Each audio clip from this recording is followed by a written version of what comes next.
This is a Hammond CV. It's like a B3, except it's older. And it doesn't have percussion as the pingy sound, and this is how you turn it on.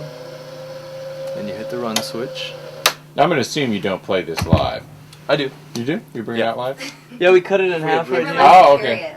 And then we got handles on the side. And we take it to the local shows or like any like good big show. Usually with only one Leslie. I have this, you know, which has the 2 keyboards, and they sound awesome. They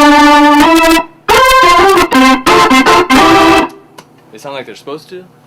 Versus a stupid little keyboard, a digital organ, which is a Viscount, and it sucks. But we have to take it to out-of-town shows because it's too big to bring. It was invented by Laurels Hammond, and the first one was made in 1935. It uses an electromagnetic, or it uses a metal wheel with notches on it that spins at a fixed speed, so that the notches are picked up by an electromagnetic like pickup to produce a certain like tone, which would be called the tonewheel. So this particular note, this is one frequency, and then they've continued. I think they've made the last tonewheel B3 in '76. So from '35 to '76 they made them. This one's a late '40s. I bought it for $100 at a church because it didn't work, and I replaced a switch for $15, and now it works, and it's my best sounding organ. Now these were made, I mean, what were these? These were not, I don't, you did see things like this a lot. I don't know this exact model, but in churches. And they were kind of consumer products. They were like made like to... For home, like home entertainment. Yeah. And they wouldn't have been played through a Leslie in that case. No, they would have. They would have? Well, Leslie's weren't made by the Hammond Company. Laurels Hammond apparently didn't like the Leslie sound, but everybody who...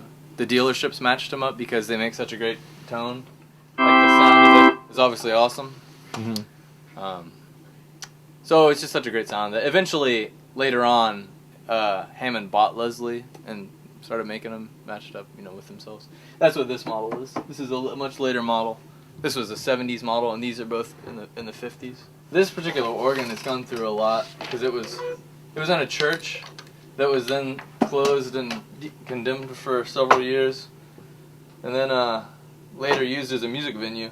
So people had set tons of drinks and beers all over it and everything, and so it's not in the best shape, and I don't care about banging it up too much. I got another one at my house that's in real nice condition. That's a C2, the model, like one model later than this, in the '50s, early '50s. So this one would have been like a late '40s model? Yeah. Okay. Yeah, I think up to '49. I think is when they made the CV. The other one's like a '52 or '53. And it's like, you know, much nicer condition. I keep it in my basement. I'm not going to move it. Because, you know, these things are made so well, but obviously there's a limited number out there, and there's going to be less and less continually. So, like, any of this stuff that I can get a chance to, like, I pick it up because it's only going to go up in value.